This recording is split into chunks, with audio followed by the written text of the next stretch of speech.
Hello everyone again. Welcome to the channel. Share your story, Ronnie Arbel. Patuloy lang tayong panibagong video na ito. Ating pag-usapan na naman. At bagong lahat natin istoryahan ko ay huwag kalimutan mag-subscribe sa aking channel.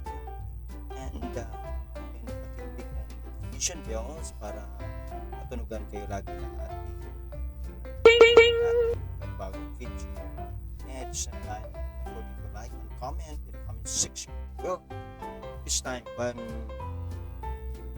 gonna share with you about patungkol sa last upload natin na talagang grabe 16 na mga vloggers na talagang sa 2025 ay grabe na mga ako sa mga vlogger na ito talagang siguro paano nagawa nila ito. But let's talk about the number one. Yung talagang unang-una na naging si Yana Guerrero. Talagang grabing nakuha niya. Si Yana ay isa pong simpleng vlogger. Hindi naman po talaga ganun ang kanyang pag-vlog. Pero sa ganung sitwasyon po ay nakikita yung kanyang tawag ito. Parang ano ba? Parang yung kanyang charisma. Talagang grabe. Almost sa millions. I think it's 16 millions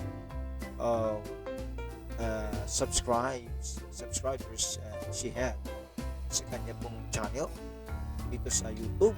And nakaka-inspire ko talaga ang kanyang channel sa kanyang nangyari po sa kanyang pag-vlog. Actually, simple lang po. At nakita natin kung ano talaga ang kanyang magandang pamamaraan at hindi po natin talagang mas parang wala lang. Bagay ang kanila po ay simple pag-vlog talaga. Hindi po tulad natin talaga lahat po ay ginagawa natin, lahat po ay pero may mga hindi natin alam kung talaga mga strategy na para ma-algo ang kanyang algorithm ang kanyang mga video at mga channel. So now let's talk about si Yana Guerrero kung paano ba talaga ang kanyang ginagawa. At ito po si Yana Guerrero, ang kanya pong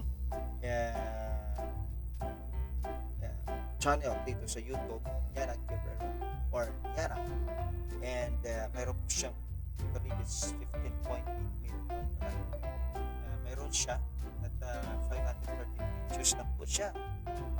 At pero grabing patok ang kanyang mga video talaga at talagang pamangka ka talaga sa wow, grabe talagang well awesome! at sa sabi ko lang sana all na lang sana sa pero yun talaga ang nangyari po sa tunay na buhay ni Yana na ang kanya pong pagbabago po talaga ay talaga talaga tayong sabi sa kanyang mga estilo o style nila so paano po sila talaga lumago. Well, yan po na Yana Guerrero na talagang patok. So, titingnan natin ano bang kanyang mga upload na video. Ito po sa kanyang channel sa YouTube. Actually, napakasimple lang. Ang kanilang ginagawa ay pagbablog ng kain, pasyal, parang lifestyle lang talaga, parang ganun lang, parang sa totoo lang talaga, parang wala ka makukuha. Pero talagang nagpatok at she's number one vloggers po talaga sa Philippines dito sa YouTube at meron po siyang sa pagbablog except yun sa mga kasi may mga kriteria naman po except sa mga mayroon pong mga tawag ito yung patungkol po sa malaswa kaya patungkol po sa yung mga yung mga gambling. Pero si Yana po is ang kanyang ginagawa is only by just yun lang, kain sila, sama sila ng kanyang pamilya, saan sila pumunta, parang simpleng vlog lang ba.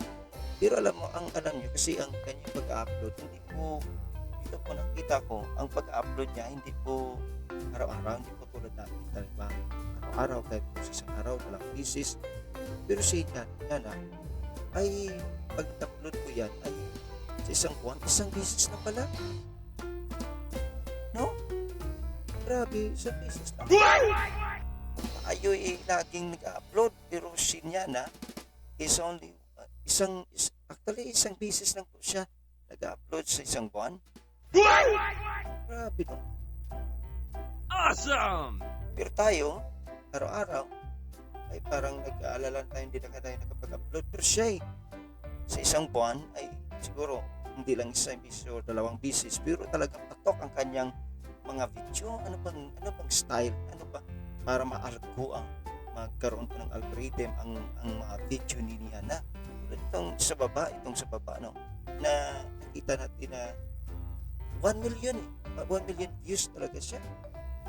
At thousands at talagang malaki ng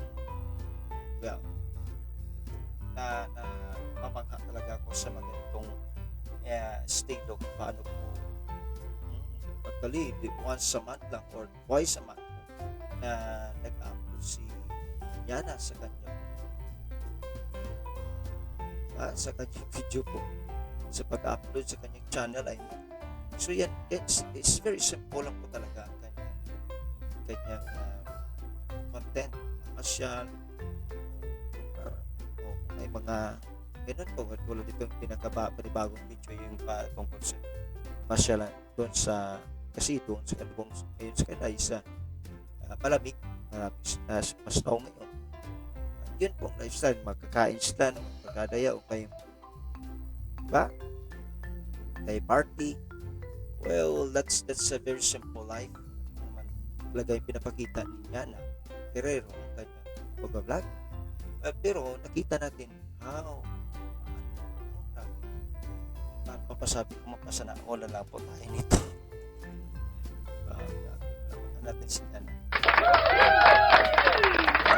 Yan po ang pag-vlog niya, diba? So nakita natin ngayon ang pag-vlog niya na is very simple lang, pero kita mo sa isang buwan ay isang bisis na talaga siya nag-upload dalawang bisis, pero kita natin na talagang yung kahit po ang kanyang pag-vlog ay parang parang simple lang talaga, pero nakikita natin yung paano talaga siya nag-viral kasi million, no? At sa kulang-kulang na million ang kanyang video. Talaga siya sa Filipino ay siyang pinakamalaking subscribers na meron. Wow, grabe. Awesome! Diba? So, yan po at dito na po tayo at least shared about the life of Yana.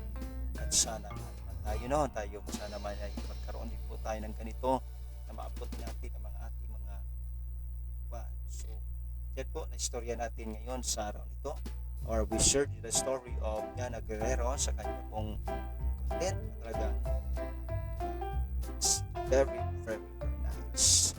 Okay, kalapakan po natin si Yana. Well, dito lang po tayo at maraming salamat po sa konting oras na pakikinig po, konting minuto na inyong pakikinig sa akin, at sana po natin kakitaan let us support tayo mga maliit na mga vloggers. Let us support one another. We are only small vloggers, but we can make a better way if we will support each other. So again, this is your story, Ronnie Arbel. Kung bago na mag-subscribe, please subscribe to my channel, share your story, Ronnie Arbel, and don't forget to click the notification bell that you may matulugan po kayo ng aking bagong video. Awesome! So don't forget also to like and section, we will support each other. So again, this is your story, Ronnie Harbel. We're gonna see you again in the next video. At pag-gustuhan, whatever the story that we are talking about today. But we will continue this, I hope, pag-usapan pa po natin mga vloggers in the next video natin. Pag-usapan. Bye-bye and see you next time.